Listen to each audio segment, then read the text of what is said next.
चलिए, good evening everyone.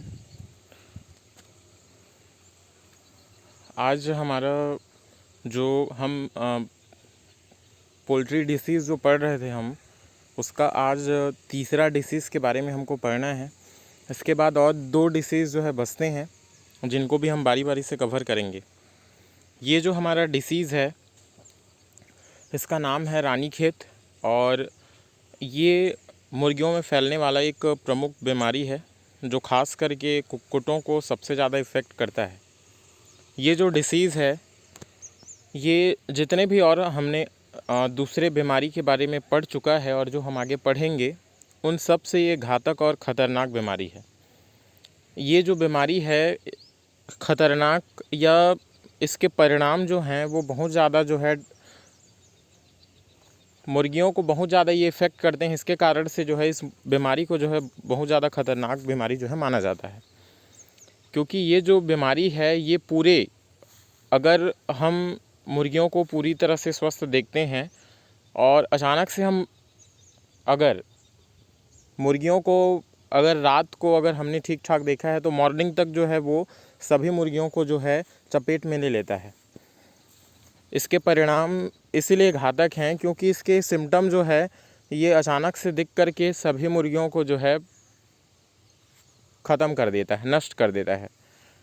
ये जो बीमारी है हमारा रानीखेत नाम से जो है इस बीमारी को हम जानते हैं। इसके बारे में हम कुछ पहले देख लेते हैं। ये जो बीमारी है रानीखेत इसको इसीलिए कहा जाता है, जैसे हमने दूसरे अन्य रोग के बारे में पढ़ा है, जैसे BWD पढ़ा है, बैसिलरी वाइट डायरिया, नाम से पता चलता है कि उस बीमारी में सफ़ेद दस्त आता है। सफ़ेद दस्त रोग के नाम से ही जाना जाता है उसको, ठीक है। इसके बाद हमने जो दूसरा रोग जो हमने पढ़ा था, जो हमारा फ़िल्टर पासिंग वायरस द्वारा होता है, फॉल पॉक्स रोग, वो वायरस के नाम पर वो रोग है। लेकिन ये जो बीमारी है ये उत्पत्ति स्थान के आधार पर इस रोग का नाम है। रानीखेत एक जगह है, ठीक है। ये रानीखेत एक टूरिस्ट प्लेस है, भारत में ही उत्तराखंड का एक शहर है। वहाँ से ये बीमारी सबसे पहले आया, इसी कारण इस बीमारी को हम रानीखेत रोग के नाम से जानते हैं। आपके सामने यहाँ दो डायग्राम दिख रहा होगा, ठीक है। सबसे फर्स्ट में हमारा जो डायग्राम दिख रहा है यहाँ आपको यहाँ नज़र आ रहा होगा कि जो मुर्गी का जो गर्दन वाला भाग है ये पूरा जो है डाउन हो गया है, पूरा झुक गया है, ठीक है। मतलब इस बीमारी में पैरालाइज जो है मुर्गी हो जाते हैं। सबसे बड़ा लक्षण यही दिखता है, ठीक है। सबसे प्रमुख लक्षण है रानीखेत रोग का। तो हम देखेंगे यहाँ, तो यहाँ गर्दन वाला भाग है, ठीक है, पूरा जो भाग इफेक्ट हो चुका है, ठीक है। दूसरा इनका जो पैर वाला जो भाग है जो दूसरे डायग्राम में आपको दिख रहा होगा, ठीक है, मतलब गर्दन में है ना, पैर में लकवा मार जाता है। ये एक प्रमुख लक्षण जो है हमको दिखाई देता है। यहाँ एक चीज़ और आप लोग को बताना है कि इस बीमारी के कारण मुर्गियों को सांस लेने में भी दिक्कत होती है। फ़िलहाल यहाँ पर डायग्राम में तो आपको दिख नहीं रहा होगा कि इस बीमारी का एक प्रमुख लक्षण है कि मुर्गी जो है मुँह खोल कर, है ना, ऊपर की ओर मुँह खोल कर जो है ऐसी स्थिति में आ जाती है, जो दूसरा डायग्राम दिख रहा है वैसी स्थिति में, क्योंकि इस बीमारी के कारण से जो है मुर्गी को सांस लेने में, है ना, दिक्कत होती है ना। प्रमुख लक्षण नहीं है, बाकी जो है कुछ केसेस में हमको ये दिखता है, ठीक है। अधिकतर पशुपालक अगर ये लक्षण अगर दिखता है तो वो समझते हैं कि हमारी मुर्गियों को चिरकालिक श्वसन रोग हो गया, जबकि ऐसा नहीं है, ठीक है। मतलब वो भी एक चिरकालिक श्वसन रोग का एक प्रमुख लक्षण है कि सांस लेने में दिक्कत होना। तो ये जो है रानीखेत रोग का भी एक लक्षण है, ठीक है। चलिए, इतनी बातों को याद रखेंगे। ये जो बीमारी है इसका प्रमुख लक्षण जो है लकवा मारना है ना। इनके जो बॉडी पार्ट्स होते हैं वो एक तरह से पैरालाइज हो जाते हैं, ठीक है। अब गर्दन हो गया पैरालाइज पूरी तरह से, इनका पैर हो गया तो चलने में परेशानी, खाना खाने में परेशानी, सांस लेने में दिक्कत, ये सभी दिक्कत तो होंगी ही, ठीक है। तो ये सभी सिम्टम हैं, याद रखिएगा आप लोग इस रोग के। उसके बाद हमको इसके आगे और पढ़ना है इनके बारे में और डिटेल से। चलिए हम देखते हैं फिर अगले पेज में, सभी ध्यान देंगे। चलिए, प्रमुख कुक्कुट रोग में हमारा जो तीसरा रोग है, जिसके बारे में अभी हमने कुछ इंट्रोडक्शन देखा, रानीखेत रोग। ठीक है, ये जो रोग है इसमें हम सबसे पहले आ जाते हैं। इसमें जो पहला पॉइंट है इसका अन्य नाम। ठीक है, अन्य नाम में यहाँ देखेंगे तो इसको हम न्यूकेसिल्स के नाम से जाना जाता है ना। ये एक अंग्रेजी का शब्द है, ठीक है, जिसका मतलब होता है एक तरह से लकवा मारना ही, है ना। प्रायः इस रोग को जो है इंग्लैंड में इस नाम से जाना जाता है ना। इतना याद रखिएगा, ठीक है। न्यूकेसिल्स की जो बीमारी, और दूसरा चीज़ आप लोग इस बात को भी ध्यान रखेंगे कि न्यूकेसिल्स से क्वेश्चन जो है पूछा जाता है। 1 नंबर का क्वेश्चन जो है बहुत बार आ चुका है ना, 12वीं के बोर्ड एग्ज़ाम में, है ना, कि न्यूकेसिल्स बीमारी, है ना, अन्य नाम है। तो याद रखिएगा कौन से रोग का है, रानीखेत रोग का है। चलिए, इतनी बातें याद रखेंगे। आगे हम देखते हैं इसका उत्पत्ति स्थान है इस रोग का। ये मुख्य रूप से जो है रानीखेत उत्तराखंड, है ना, से जो है उत्पन्न हुआ है सन 1928 में। मतलब काफ़ी पुराना बीमारी है, ठीक है। चलिए, ये बातें हो गई। आगे इसके बारे में थोड़ा कुछ देखते हैं। ये जो बीमारी है हमारा, एक प्रकार का विषाणु से होने वाला संक्रामक बीमारी है, ठीक है। और ये जो है पूरे समुदाय को इफेक्ट करता है। अगर मान लीजिए किसी मुर्गी को ये बीमारी जो है हुआ, ठीक है, एग्जाम्पल के लिए कोई गांव है, तो गांव में अगर मान लीजिए किसी के कोई फार्मर है, उसके यहाँ बीमारी हुआ, तो उस गांव के जितने भी मुर्गियां हैं वो सभी जो है इफेक्ट हो सकती हैं, ठीक है।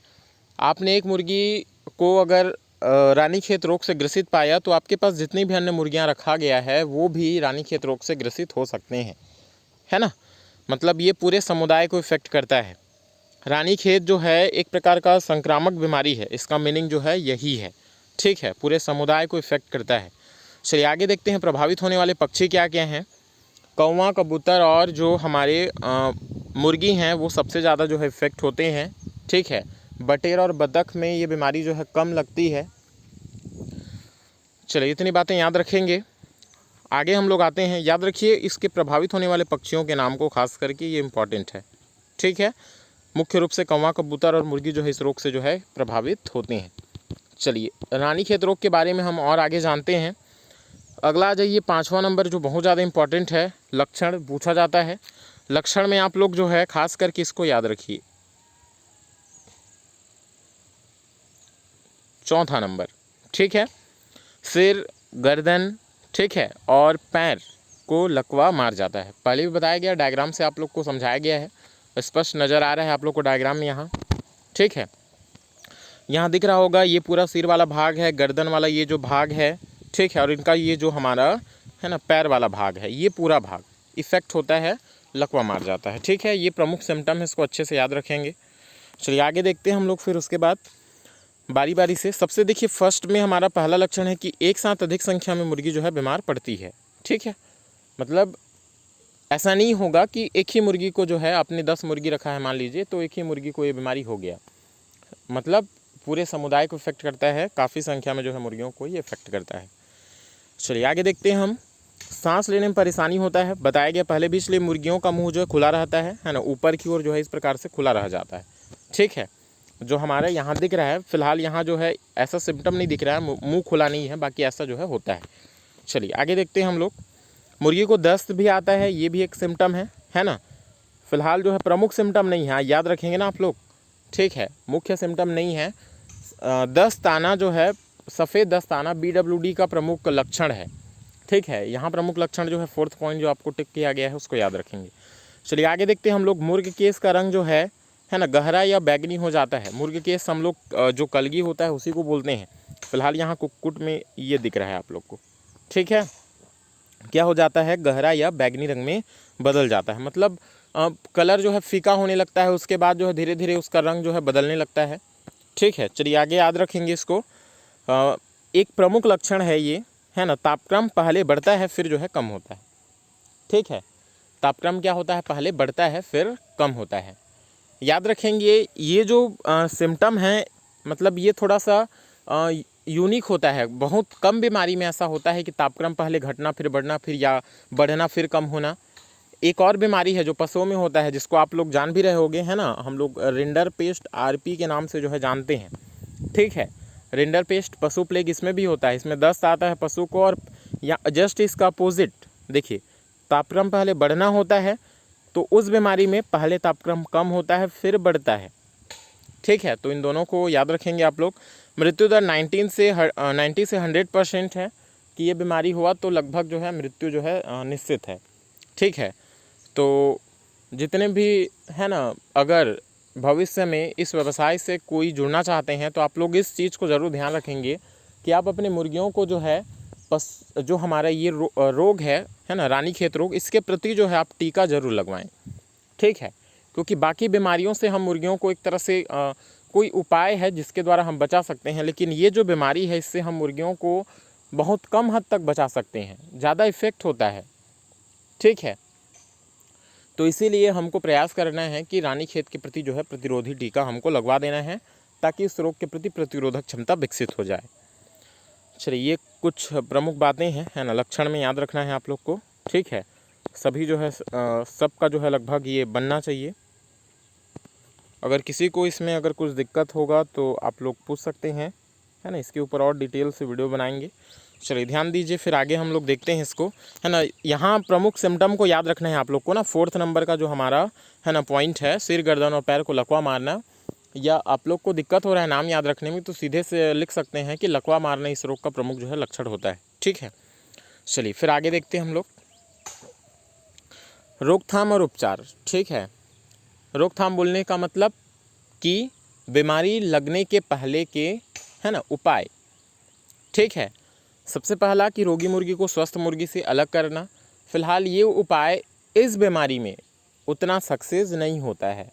ठीक है, मतलब ये जो हमारा उपाय है, क्योंकि पूरे समुदाय को इफेक्ट करता है, इसी कारण से ये जो हमारा लक्ष्य मतलब उपाय है ये ज़्यादा जो है सक्सेस नहीं होता है।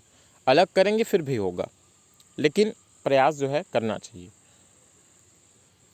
चलिए आगे देखते हैं, अगला हमारा है रोग से मरी मुर्गियों को गाड़ देना चाहिए। ऐसा इसीलिए करना चाहिए क्योंकि इसके जो वायरस हैं वो हवा के साथ भी जो है फैल कर जो है बीमार जो है कर सकते हैं जो कुक्कुट हैं उनको। इसके साथ हमको जो मुर्गी है उसको ज़मीन के अंदर काफ़ी गहराई में गाड़ना चाहिए, है ना, गड्ढा खोद करके। उसके ऊपर हमको जो है जीवाणुनाशक पदार्थ है, जैसे एग्जांपल के लिए हम चूना वगैरह को जो है छिड़काव कर सकते हैं। चूना जो है छिड़क देना चाहिए ताकि प्रदूषण जो है वो बाहर जो है ना फैल सके। अगला हमारा है कि पानी में कीटाणुनाशक जो दवाई है ना, इसको हमको जो है मिला देना चाहिए ताकि जो है अगर हम ये उपाय करें, है ना, मतलब कीटाणुनाशक अगर दवाई अगर हम मिला दें तो जो भी वायरस हैं, जो भी बैक्टीरिया हैं जो पानी में है, आप सभी जान रहे हो कि पानी से लगभग जो है 70% बीमारी जो है मुर्गियों को हो जाता है। मतलब 70% बीमारियों का कारण जो है उनको दिया जाने वाला जो प्रदूषित पानी है वही है। तो हमको प्रयास करना है कि कीटाणुनाशक दवाई हमको पानी में मिला देना है ताकि जो है बीमारी जो है ना फैल सके। चलिए आगे देखते हैं, बर्तन को भी हमको धोना है, फिनाइल से धोना चाहिए। ठीक है, इसमें हम लोग रोकथाम में और भी लिख सकते हैं कि हमको जो है ये वैक्सीन उपयोग करना चाहिए, ये भी रोकथाम के अंतर्गत ही है। ठीक है, F स्ट्रेन का, है ना, नाम को याद रखेंगे, F स्ट्रेन का वैक्सीन लेना चाहिए। इसको भी हम लोग लिख सकते हैं जो दूसरा पॉइंट है, चिकित्सकीय सलाह लेना चाहिए, है ना। रोगी मुर्गी को स्वस्थ मुर्गी से अलग करना, ये तो हमारा पहले पॉइंट में आ ही गया है। एंटीबायोटिक का उपयोग करना चाहिए, है ना। रोग प्रतिरोधक क्षमता जो भी दवाई हैं, जैसे हमने कल पढ़ा था, है ना, टेरामाइसिन का, ऑक्सीटेट्रासाइक्लिन का, ओमनामाइसिन का, मोनोमाइसिन का, बहुत सारे ऐसे दवाई हैं जिनका हम लोग जो है मुर्गियों में उपयोग कर सकते हैं, जिससे मुर्गी में प्रतिरोधक क्षमता का अगर वृद्धि हो जाए तो बीमारी से हम जो है उनको बचा सकते हैं। ठीक है, तो इतना हमारा है जो हमारा रानीखेत रोग से संबंधित जो भी है ना बातें हैं, आप सभी याद रखिएगा। सन 1928 में ये सबसे पहले आया, है ना, खोज हुआ, इसको याद रखेंगे। न्यूकेसिल्स नाम से इसको खास करके जाना जाता है। ठीक है, इस बीमारी को, इसको भी आप लोग जो है याद रखेंगे। 1928 में इसका जो है सबसे पहला केस आया, खोजा गया, है ना, और रानीखेत उत्तराखंड में जो है इसका उत्पत्ति स्थान है। लक्षण को याद रखिए, लक्षण को तो बोला गया बार बार, है ना, अच्छे से आप लोग जो है इसको रिपीट कर लेंगे। चलिए, किसी भी रोग का जो है सिम्टम बहुत ज़्यादा इंपॉर्टेंट होता है उस रोग के इलाज के लिए, क्योंकि आपको जब वो लक्षण दिखेगा तभी जो है आप उस, है ना, संबंधित समस्या का जो है इलाज कर पाओगे। तो इसीलिए कोई भी बीमारी का एक प्रमुख जो है इलाज होता है उस सिम्टम दिखना। ठीक है, जिन बीमारियों का, जैसे एंथ्रेक्स रोग है जो पशुओं में होता है, सिम्टम बहुत कम आते हैं, अचानक से पशु मरने लगते हैं। तो ऐसे बीमारी में हम जो है कम सफल हो पाते हैं उनके इलाज में, जैसे इस बीमारी में भी होता है। मतलब सिम्टम कम नज़र आते हैं, अचानक से सिम्टम दिखते हैं तो उतना हमारे पास समय नहीं होता कि हम जो है उसका प्रॉपर इलाज कर सकें। ठीक है, तो याद रखिए आप लोग, पहले भी आप लोग को इसको बताया जा चुका है, ये वायरस द्वारा होता है ना। और दूसरा चीज़ इसको भी याद रखिएगा आप लोग, FR और FR। ठीक है, इसके बारे में पहले बताया जा चुका है कि F का मतलब होता है foot and mouth disease. Foot याद रखिए, फुट से मतलब है फुट एंड माउथ डिसीज़। ठीक है, खुरपका मुपका रोग। R से मतलब हमारा है रेंडर पेस्ट अर्थात पशु प्लेग रोग। F का मतलब है फाउल पॉक्स रोग और R का मतलब है रानीखेत। ठीक है, FR FR ये चारों रोग ऐसे हैं जो वायरस से होते हैं मात्र। ठीक है, बाकी सभी रोग अधिकतर बैक्टीरियल हैं, बैक्टीरिया से होता है। और प्रोटोजोआ जो हम आगे पढ़ेंगे, कॉक्सीडियोसिस, ये प्रोटोजोआ से होता है, उसको हम आगे देखेंगे। बाकी आप लोग जो है इतना याद रखिए कि ये जो बीमारी है ना, FR foot and mouth disease खुरपका मुपका वायरस से होता है। ठीक है, R है ना रिंडर पेस्ट पशु प्लेग वायरस से होता है। F फाउल पॉक्स रोग वायरस से होता है। ठीक है, R का मतलब पुनः रानीखेत रोग, ये भी वायरस से होता है। ठीक है, इतना याद रखेंगे है ना।